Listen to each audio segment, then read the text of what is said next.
Selamat siang Pak Rio, kami dari kelompok 4. Perkenalkan, nama saya Nikolas Soto Kurnia Argap dari PS 12 IPS 1, presensi 23.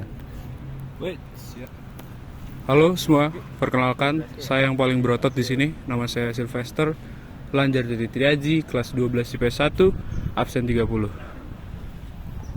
Halo Pak Rio dan teman-teman, perkenalkan nama saya Timothy Stefri Kurnianto, saya absen 33.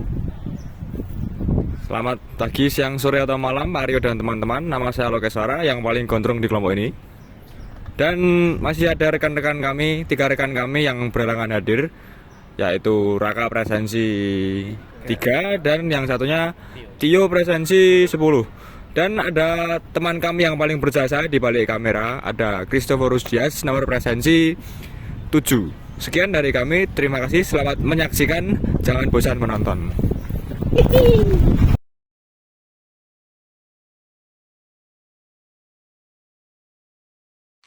Halo semuanya, watch and learn. Ya, meskipun bolanya tidak masuk, tapi untuk menjadi pemain bola terkenal seperti saya tidaklah mudah dan melalui proses yang panjang. Sama seperti halnya dengan Indonesia.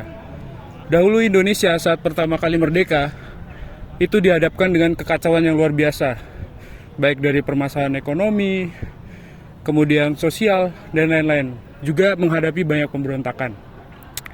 Hal itu yang membuat Soekarno melatar belakangi beliau untuk berpikir, kita ini harus membuat salah satu proyek yang membuka mata dunia kepada Indonesia. Proyek itu adalah proyek mercusuar yang menjadi tema utama yang kami bahas, maksud kami yang kelompok kami bahas.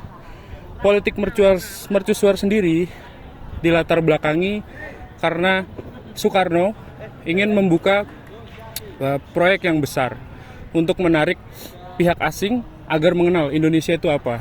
Dan ini diakomodasi juga dengan adanya SEA Games tahun 1962 yang membuat Indonesia itu ikut untuk istilahnya seperti masuk tendernya menjadi tuan rumah, dan berhasil. Sehingga daripada itu Soekarno membuat gedung-gedung yang megah seperti Hotel Indonesia, kemudian Menara Sambutan, dan gedung sepak bola GBK yang sampai sekarang masih dipakai. Jadi untuk latar belakang kenapa proyek mercusuar ini dibuat adalah untuk membuka mata dunia soal eksistensi Indonesia. Begitu. Terima kasih. Politik mercusuar bertujuan untuk membuat Indonesia atau Jakarta menjadi mercusuar bagi negara-negara NEVO atau yang baru merdeka. Nah, politik mercusuar juga menjadi jembatan untuk penggalangan kekuatan untuk negara-negara NEVO. Keinginan Soekarno ini dilakukan supaya Indonesia bisa menjadi lebih baik dan bisa menjadi pertimbangan untuk negara-negara asing. Selain itu, Indonesia juga membuat Asian Games 1962 yang dimana juga untuk membuat Indonesia lebih terkenal di mata asing sehingga negara-negara asing bisa mempertimbangkan Indonesia. Selain itu, Asian Games juga berperan untuk meningkatkan prestasi olahraga Indonesia dan membuat Indonesia lebih terkenal di mata asing. Oke, jadi politik mercusuar yang digagas oleh presiden pertama kita yaitu Presiden Soekarno pada masa demokrasi terpimpin memang memiliki karakteristik yang khas pada masa itu. Namun, apakah konsep tersebut relevan jika dibandingkan dengan era globalisasi pada masa kini? Pada kali ini saya akan membahas tentang perbandingan antara politik mercusuar di masa lalu jika diterapkan di masa kini. Saya akan membahasnya mulai dari persamaannya terlebih dahulu. Jadi persamaan yang pertama yaitu adalah visi kepemimpinan global. Baik di masa lalu maupun sekarang terdapat negara yang memiliki ambisi untuk menjadi pemimpin dunia atau regional, berperan aktif dalam memecahkan masalah global. Jadi di masa lalu dan masa kini ini memiliki kesamaan yang jelas, yaitu visi kepemimpinan global, di mana pada masa lalu itu politik mercusuar pada era Soekarno bertujuan untuk menjadikan Indonesia sebagai negara yang berkembang dan maju. Mereka berusaha untuk mengembangkan negara mereka untuk bekerja sama dengan banyak negara-negara lain dengan maksud dan tujuan agar Indonesia dapat maju dan turut serta dalam persekutuan dunia. Maksud mereka untuk bergabung dalam kerjasama negara-negara lain, yaitu mereka ingin ada keinginan untuk menguasai negara-negara lain.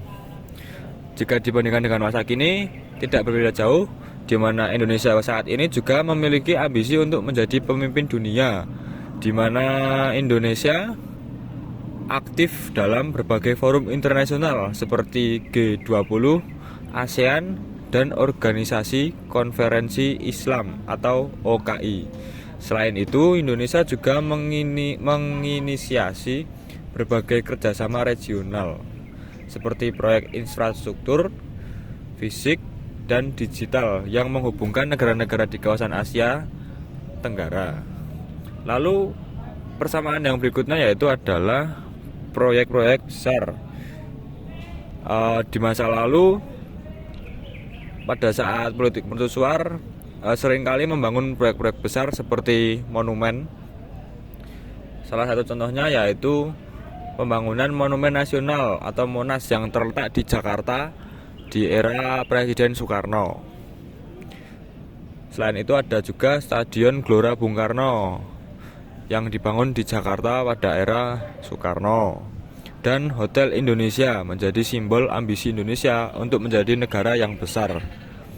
Lalu berikutnya, yang perbandingan di masa kini tidak jauh berbeda dengan masa lalu, di mana pada masa ini juga terdapat proyek-proyek besar yang masih terus berlanjut seperti pembangunan ibu kota negara di IKN Kalimantan yang sampai saat ini pun belum juga selesai pembangunannya. Pembangunan infrastruktur transportasi massal dan berbagai proyek infrastruktur lainnya. Pembangunan proyek transportasi ini juga belum selesai sampai saat ini. Salah satu contohnya yaitu pembangunannya jalan tol yang saat ini masih dibangun di kota Jogja arah Solo. Selain itu juga terdapat bis transportasi umum yang digunakan untuk memfasilitasi masyarakat Indonesia sebagai sarana transportasi yang tentu saja bertujuan untuk memajukan Indonesia. Oke, sekarang kita lanjut ke perbedaan dari politik mercusuar pada masa lalu dan masa kini. Yang pertama adalah konteks global. Pada zaman dulu, negara-negara baru masih mencari identitas negara-negara mereka. Namun sekarang, dunia lebih terintegrasi dan persaingan antar negara lebih kompleks. Yang kedua adalah cara implementasi. Jika dahulu fokus pada proyek fisik dan konferensi internasional, sekarang negara-negara lebih menekankan pada soft power mereka. Seperti contohnya diplomasi budaya, bantuan pembangunan, kerjasama, dan ekonomi. Yang ketiga, tantangan global. Masalah global seperti perubahan iklim, terorisme, dan ketidaksetaraan semakin mendesak. Kebijakan luar negeri negara kini lebih fokus pada isu-isu global ini. Yang keempat atau yang terakhir adalah multipolarisme. Dunia saat ini tidak lagi didominasi oleh dua kekuatan besar, namun negara-negara semakin berkembang dan membuat persaingan internasional lebih multipolar. Jadi di politik persuar itu ada dampak positifnya, ada dampak negatifnya. Nah, dampak positifnya yang terlebih dahulu itu pertama itu ada peningkatan prestis internasional, di mana Indonesia itu berhasil menarik perhatian dunia internasional dan dapat diakui sebagai salah satu negara pemimpin negara-negara berkembang dan juga sebagai negara yang berpengaruh. Yang kedua itu ada pembangunan infrastruktur, di mana terbangunnya berbagai infrastruktur yang megah seperti contohnya gedung DPR, Monumen Nasional, dan proyek-proyek lainnya yang hingga saat ini masih digunakan. Yang ketiga itu ada semangat nasionalisme, di mana politik mercusuar itu berhasil membangkitkan semangat nasionalisme dan kebanggaan nasional di kalangan rakyat Indonesia. Nah, hal ini juga cukup penting di mana di saat pasca kemerdekaan negara itu sulit untuk menemukan jati diri mereka. Keempat, itu ada kerjasama internasional di mana Indonesia dengan menjalin hubungan diplomatik yang lebih erat dengan negara-negara berkembang yang lain, mereka mendapat dukungan dalam berbagai aspek pembangunan. Nah, bukan hanya dampak positif, ada juga dampak negatif yang terjadi selama di politik mercusuar ini, di mana yang pertama itu ada beban ekonomi. Nah, proyek-proyek besar yang digagas dan yang direncanakan itu membutuhkan biaya yang sangat banyak dan itu membebani keuangannya negara. Nah, hal ini yang menjadi penyebab adanya inflasi dan peningkatan utang negara. Yang kedua ada pengabaian pembangunan dasar. Nah, di mana yang fokus itu di proyek-proyek besar itu malah mengabaikan pembangunan yang ada di sektor lokal seperti misalnya di bidang kesehatan, pendidikan, dan pada pertanian. Yang ketiga itu ada krisis ekonomi, di mana beban ekonomi yang semakin besar ini karena politik mercusuar itu akhirnya memicu krisis ekonomi di Indonesia.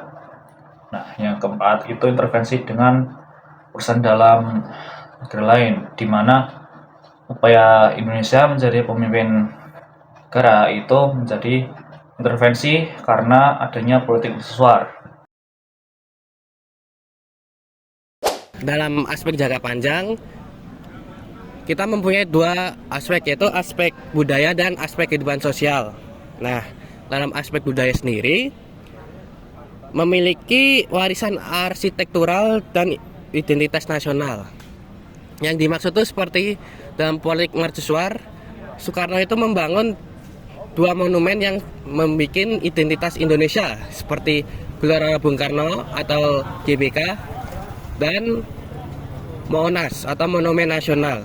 Itu membuat kita dikenal sebagai sebagai identitas bangsa. Lalu ada peningkatan kesadaran akan peran Indonesia di kancah internasional.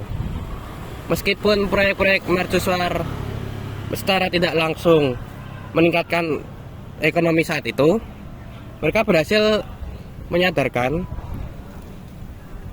kesadaran jangka panjang mengenai potensi Indonesia di kancah internasional, seperti Indonesia bisa menjadi orang ketiga dalam konflik antar negara. Lalu yang ketiga adalah budaya anti kolonialisme. Ini itu seperti menanamkan sikap imperialisme dan nasionalisme yang kuat walaupun banyak pengaruh dari negara barat. Nah, dalam budaya anti kolonialisme ini juga membangun bagaimana kita bisa memfilter budaya-budaya yang bisa merusak kesatuan Indonesia. Nah, untuk aspek kehidupan sosial sendiri, yaitu ada ketimpangan sosial yang diwariskan.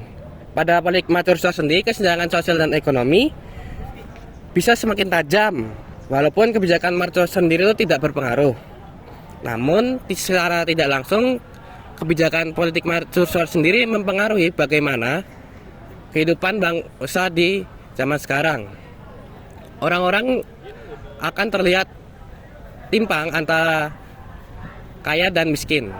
Jika kita bandingkan dengan zaman dulu, mungkin akan sangat kelihatan. Tapi untuk zaman sekarang, mungkin orang-orang bisa mengimbangi atau tidak terlalu kelihatan. Dan orang-orang akan tidak menyadari bahwa masih ada ketimpangan itu. Lalu untuk yang kedua ada mentalitas nasional yang bertahan. Yang dimaksud itu seperti politik mercusuar ini membuat orang-orang memiliki mental untuk bertahan hidup dan mental untuk jiwa nasionalis agar kita sebagai rakyat bangsa Indonesia tidak mudah menyerah dalam berbagai gempuran. Begitu saja, terima kasih.